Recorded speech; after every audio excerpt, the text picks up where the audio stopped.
सभी भाई बहनों को हमारा प्यार भरा नमस्कार। हमारे चैनल धर्मार्थ प्रतिज्ञा में आपका हार्दिक स्वागत है।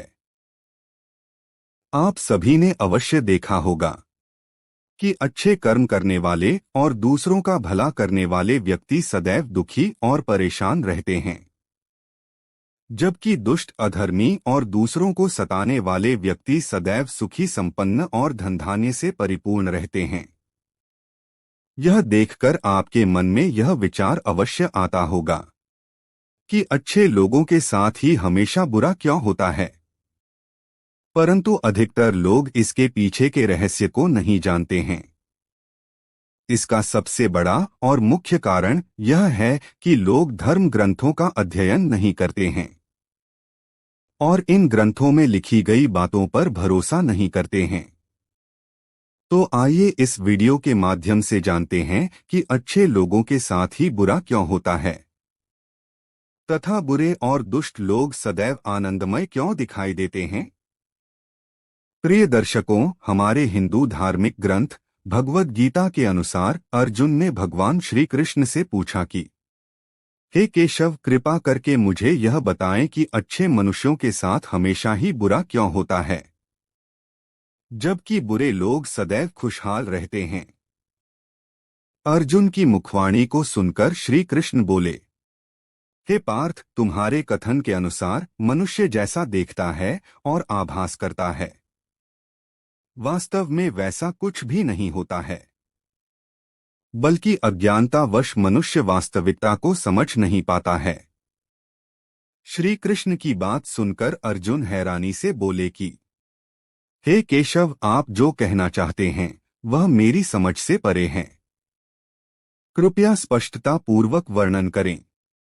तब श्री कृष्ण बोले, हे पार्थ, अब मैं तुम्हें एक कथा सुनाता हूँ, जिसे सुनकर तुम जान जाओगे कि हर मनुष्य को उसके कर्म के अनुरूप ही फल प्राप्त होता है, कर्म के विपरीत कुछ भी नहीं।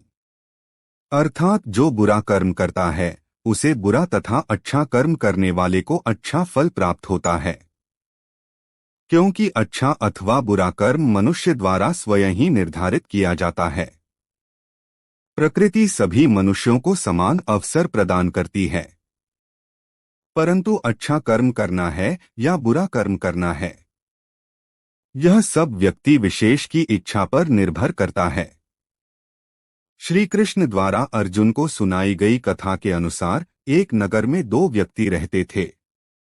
इन दोनों व्यक्तियों में से एक बहुत बड़ा व्यापारी था, जो अपने जीवन में दान, धर्म, पूजा पाठ और सत्कर्म को बहुत अधिक महत्व देता था। समय कैसा भी हो, परंतु वह रोजाना भगवान के दर्शन के लिए मंदिर जाना नहीं भूलता था।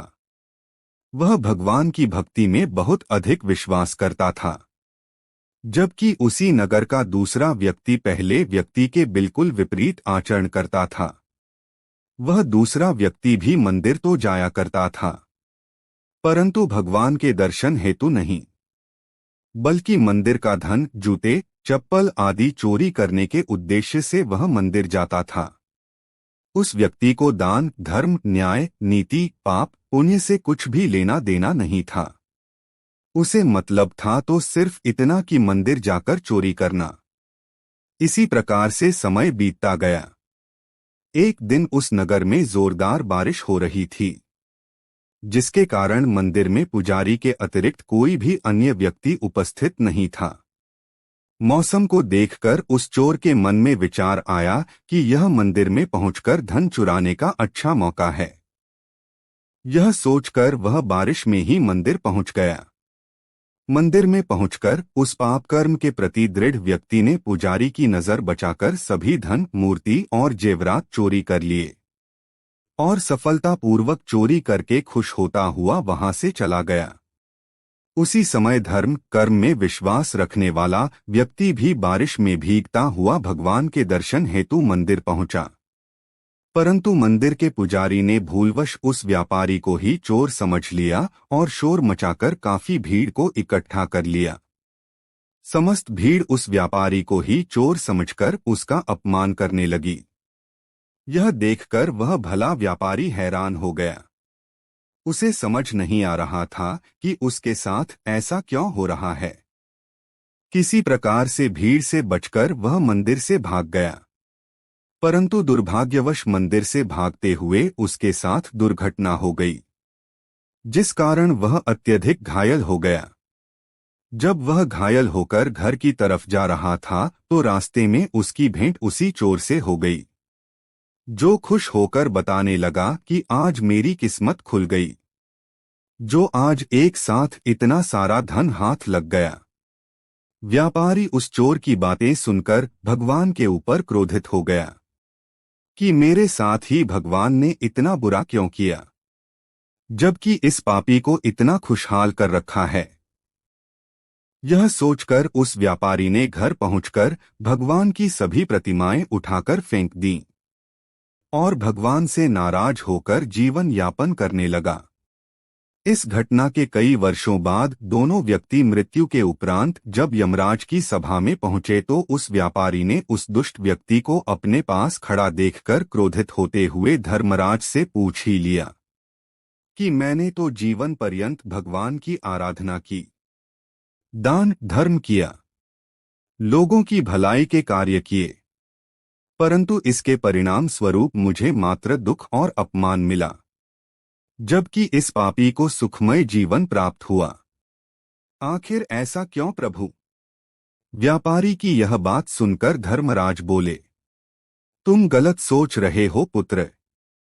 जिस दिन तुम्हारे साथ दुर्घटना हुई थी वह दिन तुम्हारे जीवन का अंतिम दिन था, परंतु तुम्हारे सत्कर्मों के कारण तुम्हारी मृत्यु एक छोटी सी चोट में बदल गई और तुम्हें अधिक जीवन का वरदान मिल गया, जबकि इस चोर के भाग्य में राजयोग लिखा था, जो इसके दुष्कर्मों के कारण चोरी से मिले छोटे मोटे धन में बदल गया। इतनी कथा सुनाने के बाद भगवान कृष्ण बोले, हे पार्थ, अब शायद तुम्हारे प्रश्न का उत्तर मिल गया होगा। ऐसा सोचना कि भगवान किसी व्यक्ति के अच्छे कर्मों को नजरअंदाज कर रहे हैं, यह बिल्कुल सत्य नहीं है। परमात्मा हमें क्या और किस रूप में देता है, यह मनुष्य बुद्धि से परे की बात है, परंतु अच्छे कर्म करते रहने से भगवान की कृपा सदैव ही मनुष्य पर बनी रहती है। इस कथा से हमें यह शिक्षा मिलती है कि मनुष्य को कभी भी सत्कर्म नहीं छोड़ना चाहिए, क्योंकि भगवान सब कुछ देखते हैं।